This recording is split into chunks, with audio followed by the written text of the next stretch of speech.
I saw her through the fence that morning, high heels sinking into my hay field, phone in her hand, face red like she'd been caught stealing the sun itself.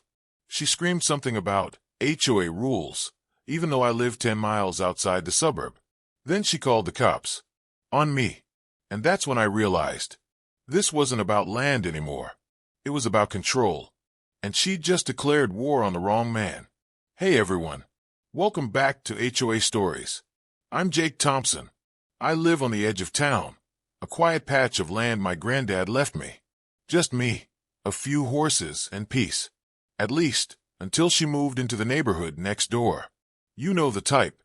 White blouse, perfect hair, loud heels, louder voice.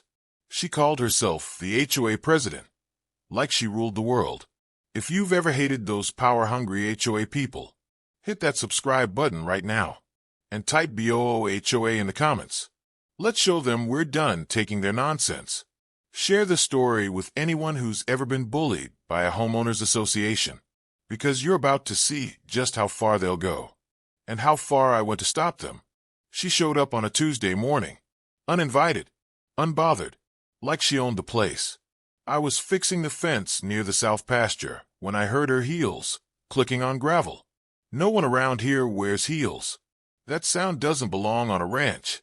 I turned, and there she was, blonde hair shining under the sun, sunglasses bigger than her attitude, phone already in her hand like a weapon. "Excuse me, sir," she said, standing right past the no trespassing sign. "This fence is 2 inches over the HOA boundary line." I laughed, because my ranch isn't even in the HOA district. Her fancy little community ends half a mile down the road. But she didn't care. She pulled out a measuring tape and started clicking pictures. "Ma'am, this is private property," I told her. She waved her hand. "Everything around here falls under the community guidelines." Guidelines. That word still makes me laugh. It's what they use when they want to control you without sounding evil. I told her politely to leave. She ignored me and kept walking around like she was inspecting cattle. Except I was the cattle. When she reached my barn door, I snapped, "Lady, get off my land." My voice echoed across the open field. Horses lifted their heads from the hay. Wind carried the silence that followed. She froze, then turned with that fake smile HOA people wear when they're about to ruin your life. "I'm documenting a violation," she said, and took another photo. That's when I pulled out my phone, started recording her back. Her face changed instantly, like someone just unplugged her confidence. She shouted, "You can't film me." And I said, "You can't trespass on my property either." The air got heavy. She looked around, realized the neighbors could see, and then she called 911. I kid you not. She told the cops I was threatening an HOA official. Within minutes, I heard sirens.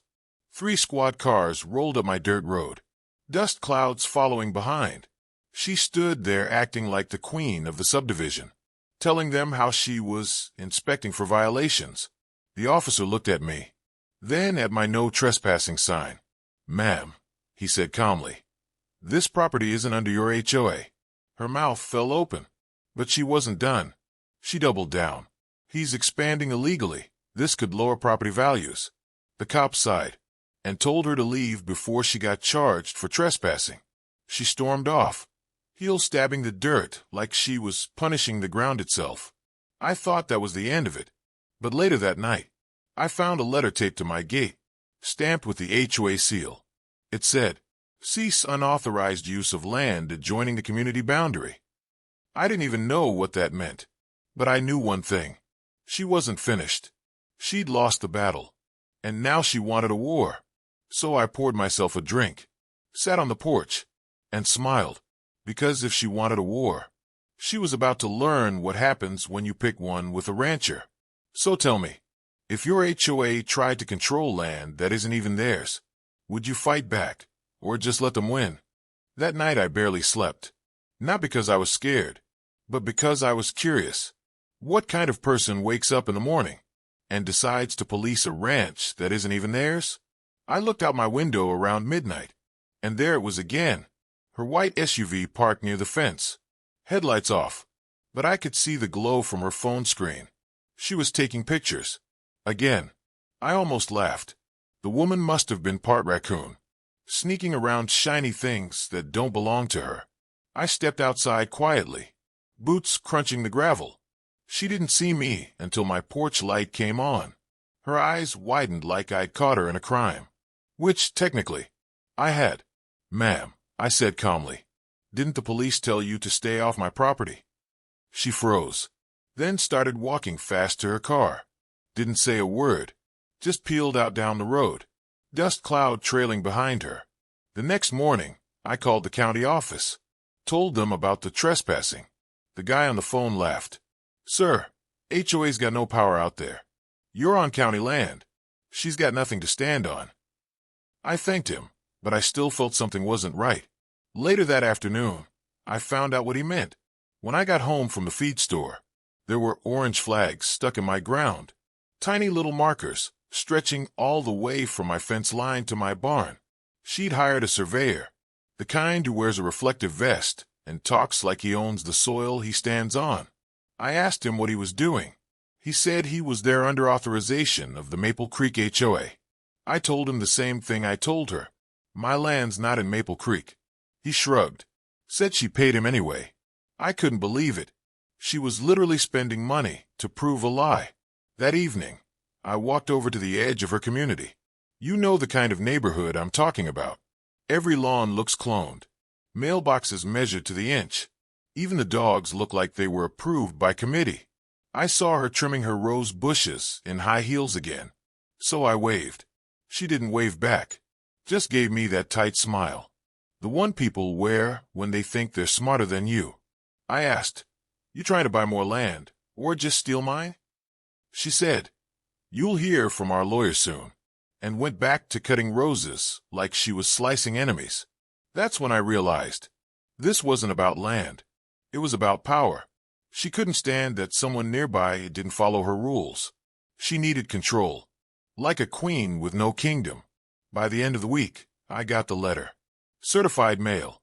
Stamped official looking. But it wasn't from the county. It was from her HOA board. It said my fence encroached upon community property and demanded I remove it within 10 days or face legal consequences. I nearly spit out my coffee reading that. So I drove down to their fancy clubhouse. You know the kind. Polished floors, fake smiles, rules printed on gold paper. There she was, sitting behind a desk, flanked by 2 other board members who looked like they hadn't smiled since the Bush administration. I placed the letter on the table and said, "You people really think you own everything you see, don't you?" She said, "We're protecting property values." I said, "Lady, you're trespassing into a lawsuit." She smirked, the kind of smirk only HOA people practice in mirrors. One of the board guys said, "We can resolve this if you agree to annex your land into Maple Creek." I laughed so hard I almost felt bad for them. They wanted me to join their HOA, to pay them, to control me. I told them no thanks, and walked out, but not before taking a photo of that letter and posting it online. Caption: "When your HOA wants to own the whole county." It went viral overnight. Hundreds of people commented, sharing their own HOA horror stories. People from all over the country. And guess who saw it first? Her.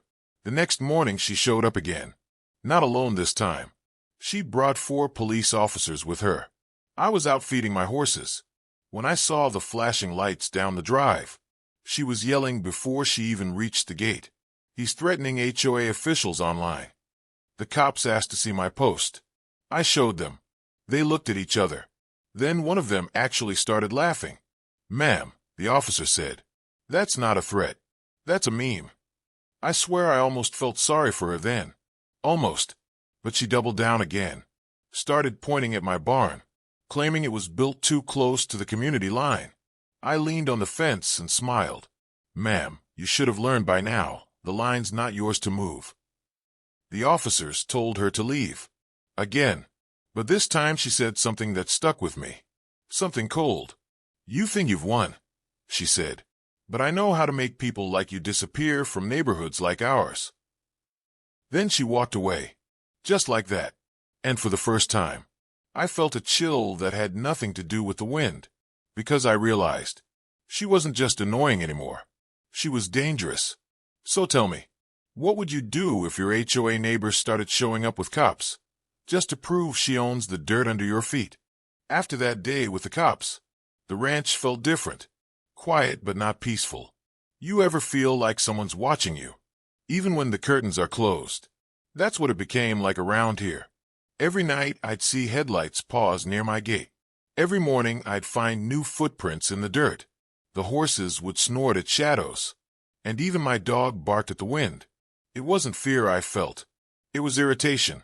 That deep itch you get when you know someone's trying to push you past your limit. 3 days later, I got a call from a real estate agent I'd never met. He asked if I was still interested in selling my property near Maple Creek. I said, I never listed it. He said, well, someone claiming to be your representative did. That's when my stomach dropped. She'd forged a fake listing. Photos of my ranch were online. Price way below value. Tagline said, great opportunity for expansion near HOA limits. I called him back. Sent proof. He took it down fast. But the damage was done. Half the neighborhood now thought I was selling. Cars slowed down every hour. People whispered over fences, like I was some desperate farmer about to lose it all. I drove into town, straight to the sheriff's office, told him everything. He leaned back, took off his hat, said, son, you've got yourself a classic HOA crusader. He said her name had already come up before. Apparently, she'd filed over 50 noise complaints, half of them against wind chimes. I asked what I could do. He said, keep recording, keep calm, and don't give her what she wants. So that's what I did. I set up cameras around the property, motion sensors near the gate, floodlights that lit up the night like a movie set. The next evening, the sensors went off at 2 a.m. I grabbed my flashlight, ran outside barefoot. She was there, again, standing by my fence, holding a clipboard, like she was counting something invisible. Ma'am, I yelled, what are you doing here at 2 in the morning? She turned slow, eyes wide, like I'd caught her doing witchcraft. I'm measuring the setback line, she said. The board authorized me to. The board can't authorize you onto my land, I interrupted. She looked at me and smiled. You'll regret this, she said quietly. Then she left. I stood there, heart pounding, watching her tail lights fade down the road. By the next afternoon, she'd posted online a long HOA newsletter calling me a hostile property owner. She claimed I was verbally aggressive and non-compliant with local ordinances. Neighbors started to look at me different. People from the community, who used to wave, now pretended they didn't see me at the grocery store. It was like she'd turned gossip into a weapon. So I decided to fight back. Not with words, with rules. I spent hours digging through county zoning codes. Turns out her own HOA's fence was 5 feet too tall. And that fancy clubhouse, built 6 inches over the flood control easement. I filed a formal complaint with the county inspector. Didn't even sign my name. 2 weeks later, I sat on my porch with a cup of coffee and watched county trucks roll into Maple Creek. Inspectors in orange vests walked around measuring. Her perfect smile cracked that day. She came storming down my dirt road an hour later. Dust cloud behind her, rage ahead of her.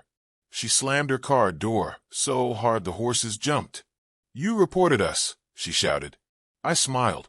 Ma'am, I'm just a humble rancher minding my own land. You'll pay for this, she said, voice trembling between anger and fear.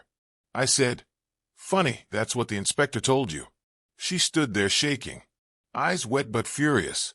Then she spat out the words that told me she'd lost control. You think this is over? You think you can embarrass me? You don't know who you're messing with. Then she drove off again, fast enough to scatter the gravel behind her. That night, I watched the sunset over my pasture, orange sky bleeding into quiet fields, and I felt something shift inside me. I wasn't scared anymore. I was done playing nice. The HOA had drawn the line. Now it was my turn. I printed every letter she ever sent me, every photo, every text she'd written to neighbors about me, and I mailed them all. to the county attorney's office, with one note attached: possible harassment by HOA officials. 3 days later, I got a call from an investigator. He wanted to talk. Said this wasn't the first complaint about her power abuse. And that's when I realized the storm she started was finally coming for her.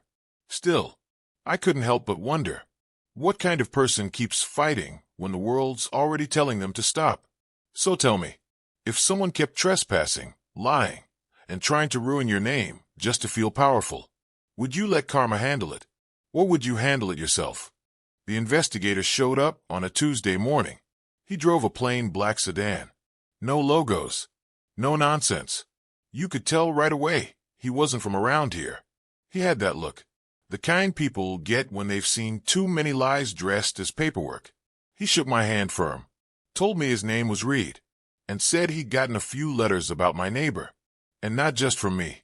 Apparently, she'd been under quiet investigation for months, using her position in the HOA to push people off their land, flipping properties for her cousin's development company. I just leaned back and listened, trying not to show how satisfying that sounded. He asked me about everything: the fake listing, the late-night trespassing, the public smearing. I showed him the footage from my cameras, the letters, the screenshots, every small piece of proof I collected. He nodded slow, like a man fitting puzzle pieces together that finally made sense. When he left, he told me one thing: stay calm, Mr. Hale. She's already digging her own grave. That night I sat outside again, watching the lights of Maple Creek flicker in the distance. For the first time in months, I felt like maybe this was finally turning around. But of course, the calm never lasts long out here. 2 days later, I got a notice taped to my gate. Not from the county, not from the sheriff, from her. A full-page letter with the HOA seal, accusing me of violating community harmony standards. Harmony standards? What a joke. She was doubling down. The letter said I'd verbally threatened an HOA officer, and that a formal disciplinary hearing was scheduled for Friday evening at their clubhouse. I almost laughed out loud. She was trying to turn it around, make me the villain in her story. But I went anyway. Friday came cold and gray. I put on my cleanest shirt and drove into Maple Creek for the first time since all this started. Their clubhouse was exactly what you'd expect. White columns, perfect grass, and that smell of money trying to hide bad intentions. Inside, a long table waited, 5 board members sitting stiff, like judges from some suburban courtroom drama.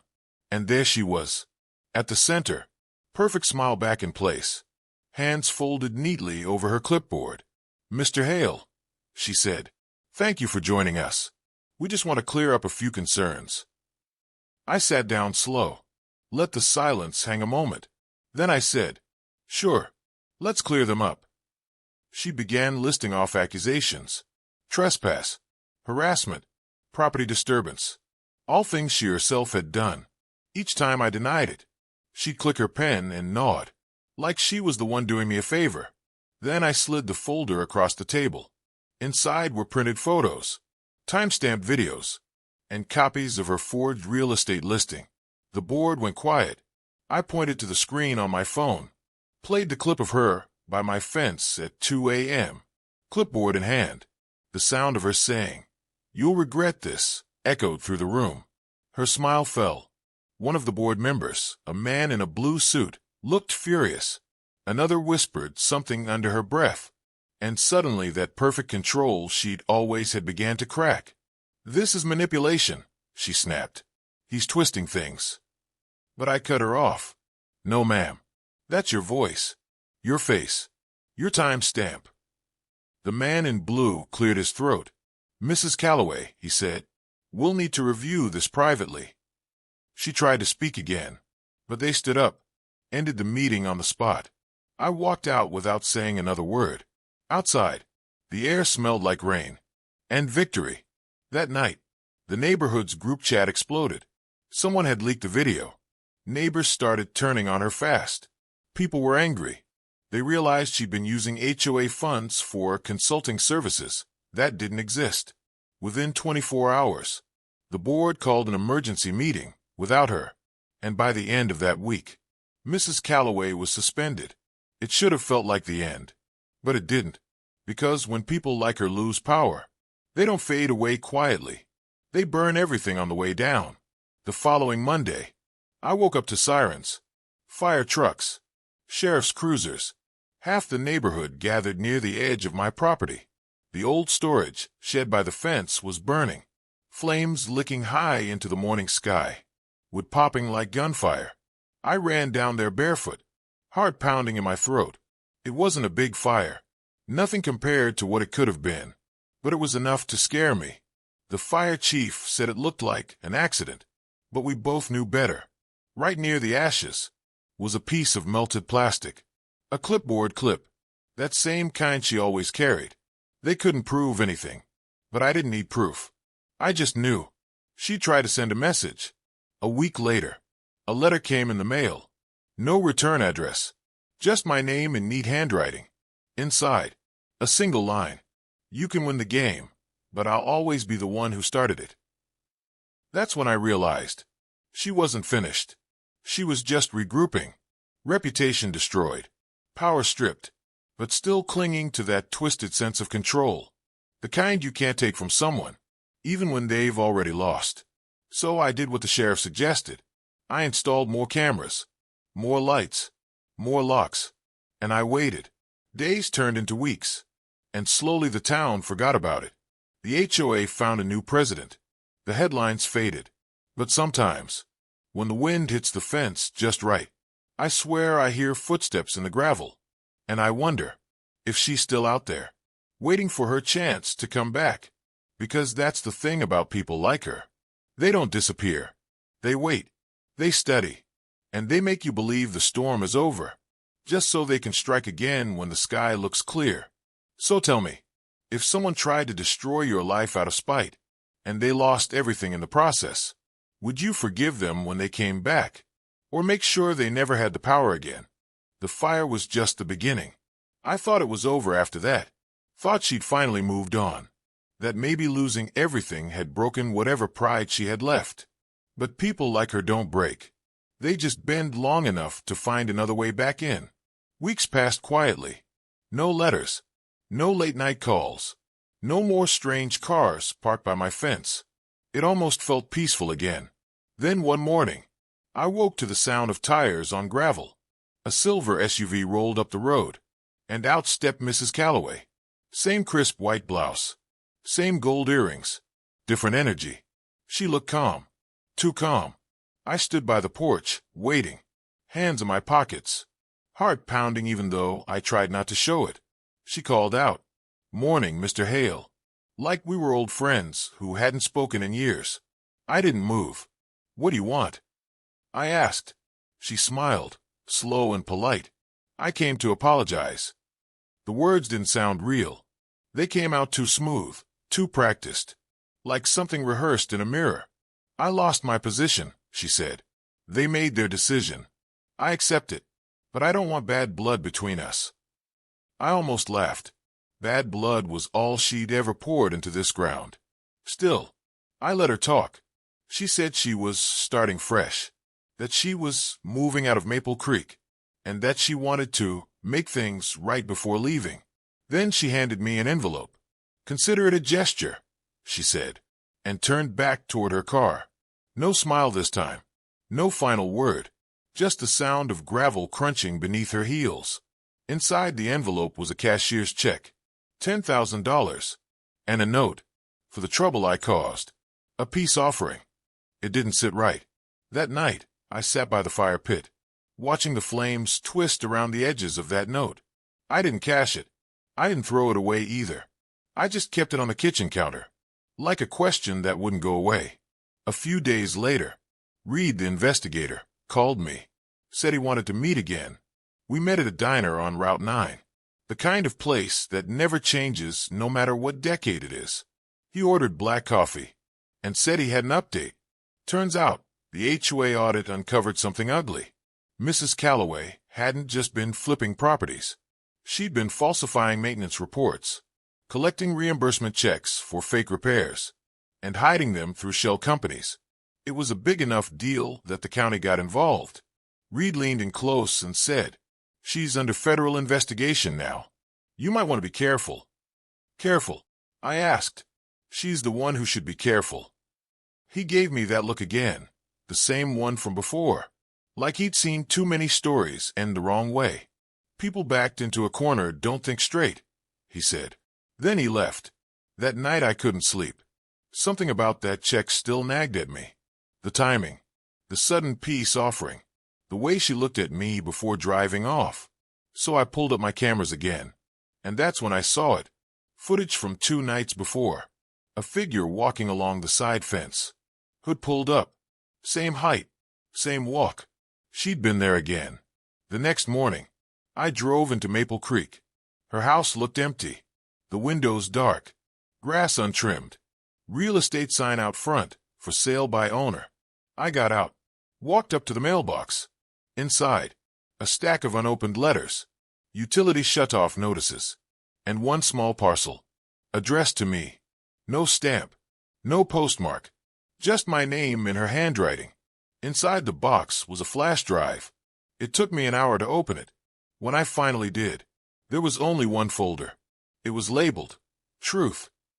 Inside, dozens of video clips, meetings, board calls, emails, proof she'd recorded everyone, every member of the HOA.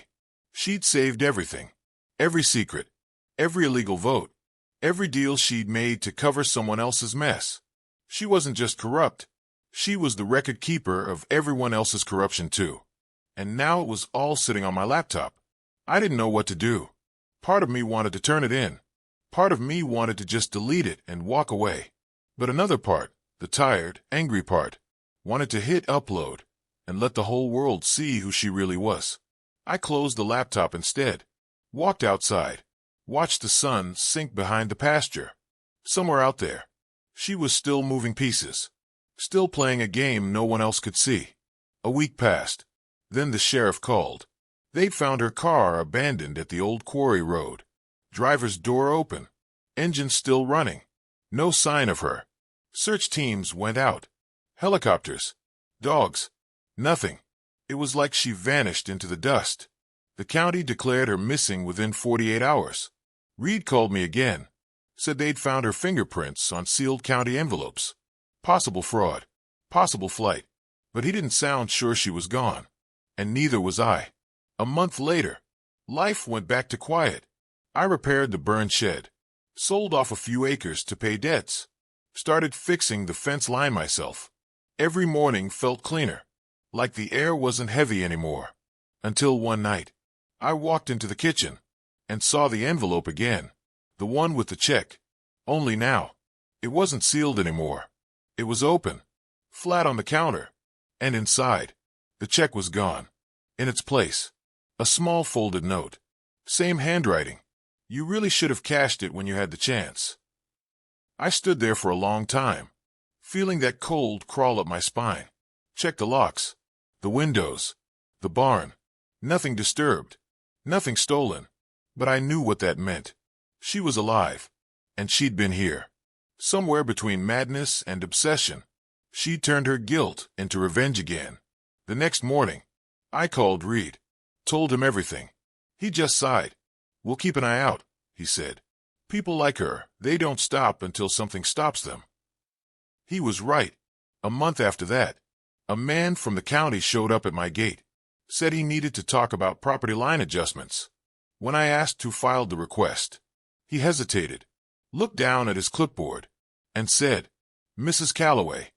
I laughed, but it didn't sound like laughter, because even missing, even supposedly gone, she was still finding ways to reach across the map, to draw new lines through other people's lives.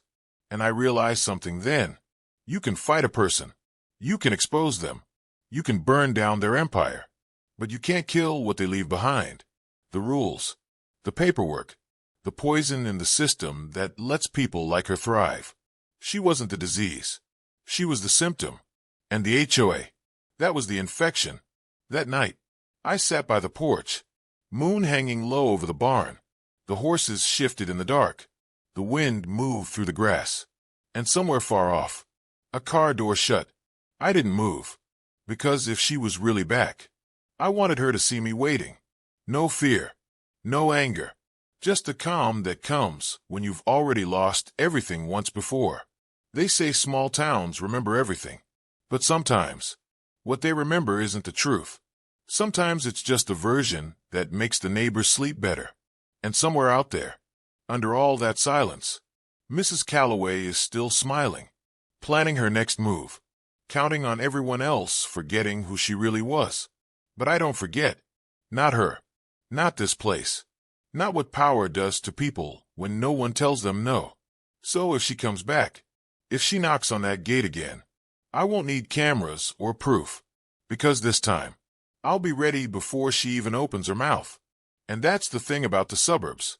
They look quiet from the outside, but behind every perfect white fence, someone's keeping score. And some of us never stop counting. The sheriff called again last week. Said there'd been new activity on the missing persons case. Mrs. Calloway's car had been found months ago. But now, someone was using her name again, opening mailboxes, filing property forms, renewing HOA licenses in nearby counties. It didn't make sense. Dead women don't do paperwork. That night, I couldn't shake the feeling I was being watched. Not paranoia, not imagination, just that quiet certainty that someone's eyes were there. The wind moved through the trees, and somewhere behind the barn, I heard a gate creak open, then slam shut. I grabbed the flashlight, walked out barefoot into the grass, the beam slicing through the dark. No one, only the smell of damp wood, and the faint outline of footprints in the mud. They led to the fence line, the same spot where I first caught her trespassing months ago. Same pattern, same shape of the shoe, same soft bend of the heel. It was her, or someone who wanted me to think it was. The next morning, I drove down to the HOA office. The board had changed. New faces, new smiles, but the same quiet fear in their eyes when her name came up. I asked to see the property files, but the clerk, a young guy with nervous hands, refused. Said only authorized members could view them. I told him I was authorized, as a property owner under Maple Creek's zoning. He hesitated, then whispered, "Sir, she's been calling again." My stomach dropped. "Who?" "Mrs. Calloway. She's been calling the office line every week. Says she's preparing for the next term's board elections." I laughed. It sounded wrong coming out of me. "She's dead," I said. He looked around, then whispered again, "She doesn't sound dead." I left the office shaking. Called Reed right after. He didn't answer the first 3 times. When he finally picked up, his voice was low. "Don't come to town for a while," he said. "What do you mean?" He sighed. "There's something going on, Hale. The files we seized from her place, they're missing. Someone broke into evidence storage last month. Guess what they took? The HOA records. All of it." He paused. "You still have that flash drive?" I told him yes. "Then keep it safe," he said, "because someone else wants it bad enough to risk everything." That night, I pulled the drive back out, plugged it in again, and watched the videos. One of them I hadn't seen before. It was footage from a board meeting months before the fire. Mrs. Calloway standing in front of the other members, talking about boundary rights and annexed land. Behind her, on the whiteboard, was a map. My ranch, drawn in red ink. She'd been planning something bigger than fines and warnings. She'd been trying to absorb my property, make it HOA territory, legally. And if she'd done that, I would have lost everything. No more private land, no more rights, no more fence between me and them. That was the plan. And maybe she was still trying to finish it. At midnight, I heard it again. A soft knock on the porch. Not loud, not urgent. Just 3 quiet taps. Tap, tap, tap. I froze. The dogs didn't bark. The motion light didn't come on. Just silence. Then another 3 taps. I walked to the door slowly, hand hovering near the lock. When I opened it, no one was there. Only a small brown envelope taped to the wood. Inside, a printed sheet of paper.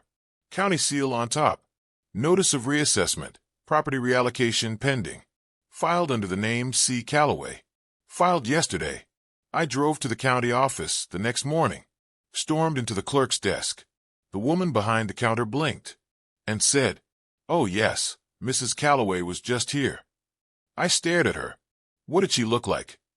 She thought for a second. Tall, red hair, maybe mid-40s. Very polite. Signed everything herself. I showed her the missing person poster. The woman frowned. "That's her." She said it like it was nothing. Like seeing a ghost in daylight was a normal Tuesday. I left before my head could explode. Back home, I found Reed waiting on my porch. He looked like he hadn't slept in days. He said her financials were rerouted through shell addresses. Whoever's using her identity is cleaning house. We found fake IDs, recent photos, and new documents under her name. It's her handwriting, too. I stared at him. So she's alive? He shrugged. Or someone's using her shadow. He looked around the yard, the burned shed, the rebuilt fence, and said quietly, "She's still got reach here. If I were you, I'd go stay somewhere else." But I wasn't leaving. This was my land, and I wasn't giving her another inch. That night I set up more cameras. Every corner, every gate, every trail that led to the road. Then I waited. Hours passed. Then I saw it. On the screen. A shape moving behind the barn. Slow. Deliberate. Confident. I grabbed the flashlight again. And ran out. The wind stung my face. The grass brushing my legs. When I turned the corner, the light caught her. Red hair. Blue jacket. Smirked just like before. She was real. I froze. Couldn't even breathe. She didn't run. She just stood there. Like she was expecting me. "Hello, Mr. Hale," she said softly. "Miss me?" Her voice hadn't changed. But there was something new in her eyes. Something colder. I said, "You're supposed to be dead." She smiled. "I was. But you wouldn't believe how hard it is to stay that way when people keep digging." I didn't move closer. Just kept the light on her face. "What do you want?" "I want what's mine," she said. "You took my position, my reputation, my home. Now I'm taking yours." She lifted a folder from her hand and waved it like a trophy. "County approval," she said. "Your land falls under the HOA now. You're standing on our property." I felt the rage boil, but all I said was, "You'll never win." She laughed. "Oh, I already did. You just haven't seen the paperwork yet." Then she turned, walked back into the dark.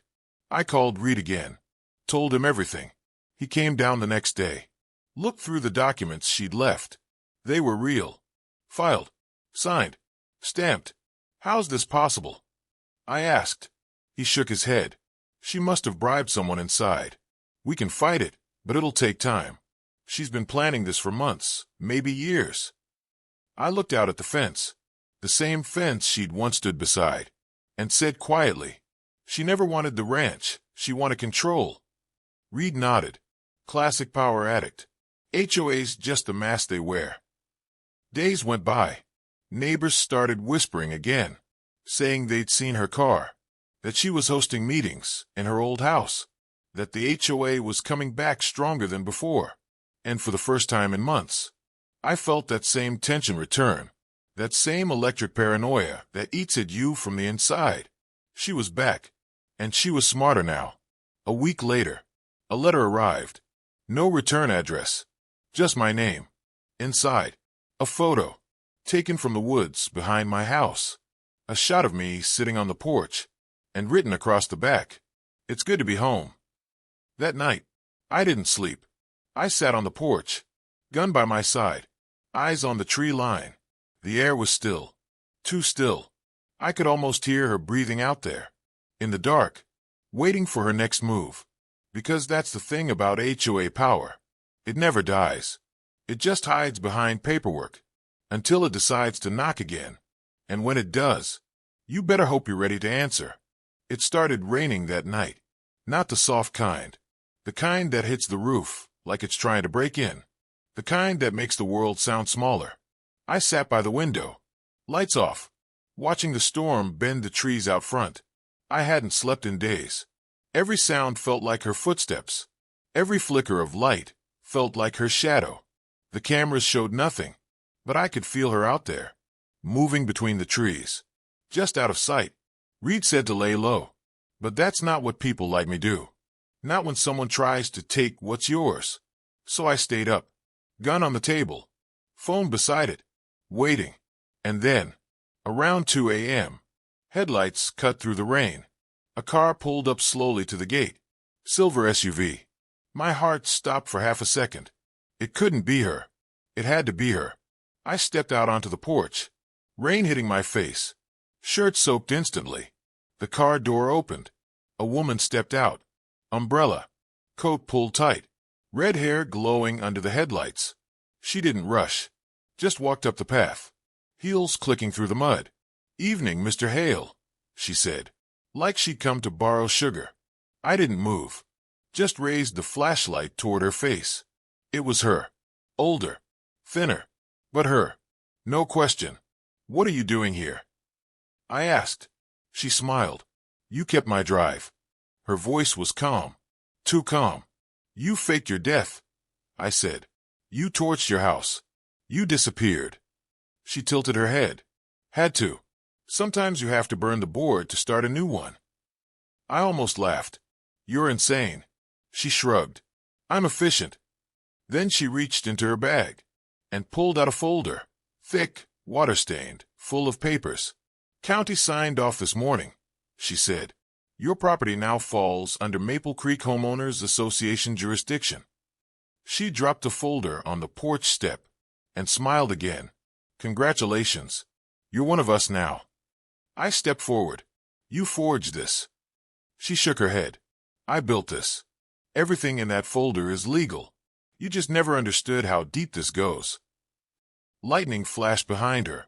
For 1 second, I saw the madness in her face. A mix of pride and fury, like she'd been reborn through fire. Then Reed's truck came up the road. His lights flashed once, signal to stay back. She turned toward him, smirked. "Your boyfriend's late," she said softly.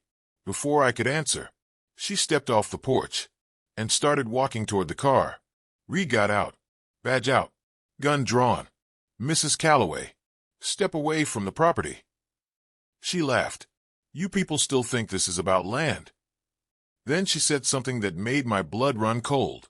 "It's not about owning property, it's about owning people." And before Reed could say another word, she pulled something from her coat, a lighter, flicked it once, twice. Then she threw it toward the folder on my porch. Fire raced across the wood, papers curling, smoke filling the air. Reed shouted. I grabbed the hose. Rain pouring, flames fighting the water like they didn't care. When it was over, half the porch was black. The folder burned to ash. She was gone. Her SUV sat empty. Door open, keys still in ignition, like she'd vanished again. Reed searched the woods until sunrise. Nothing. No footprints. No trail. No trace. Just the rain washing everything clean. He said we'd get her eventually. That people like her always slip up. But I knew better. She didn't slip. She planned. 2 weeks passed. Insurance called. The county called. Everyone wanted statements, forms, signatures. And through it all, letters started arriving again. Unmarked, postmarked from random towns, each with a single sentence written in her handwriting. You can't fence in power.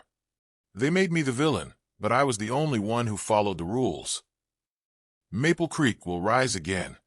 I burned the first few. Then I started keeping them, because part of me wanted to believe she was still out there, still watching, still angry.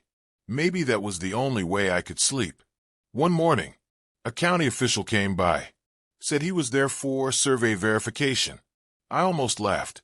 He pulled out a file, with my name, and hers.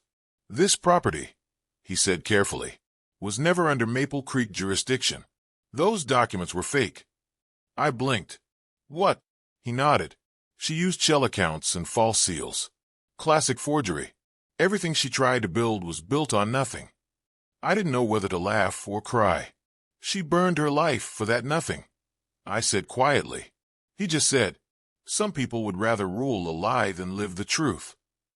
That night, I walked down to the burned porch. The board's still dark from that night. The rain had started again.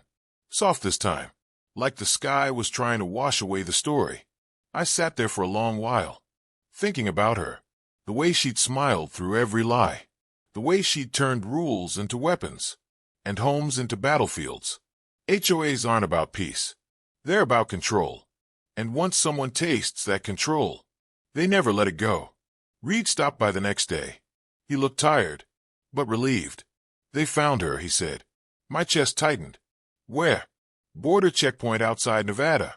She was traveling under a new name. Said she was moving to a new community. Guess what she told them she does? I didn't answer. He smiled sadly. She said she's the new HOA president. I didn't even flinch. Of course she was.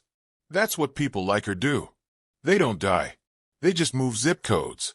Before he left, Reed said one last thing. You did good, Hale. Not everyone stands up to them. I laughed softly. Yeah, and look what it cost me. He nodded, looked out toward the fields. Maybe. But you're free now. Free. I wasn't sure I even remembered what that word meant anymore. Later that night, I went out to the porch again. Moon high, air still, and on the gate, hanging by a nail, was a small white sign. Brand new. Welcome to Maple Creek Ranch, HOA approved. I stood there, rain dripping off my hat, laughing like a man who finally snapped, because even after all that, she'd won in her own way. Her name was gone, but her rules were still here. And maybe that's the curse of people like her. They don't just haunt you. They make the whole world follow their rules. So if you ever move into a quiet neighborhood, where lawns look too perfect, and smiles look too practiced, be careful, because behind every community guideline is someone like Mrs. Calloway, waiting for a reason to own your life. And trust me, once you give them that power, they never stop knocking. If someone like Mrs. Calloway moved into your neighborhood, would you stand up to her? Or play by her rules until you found your own revenge? Tell me what you'd do in the comments.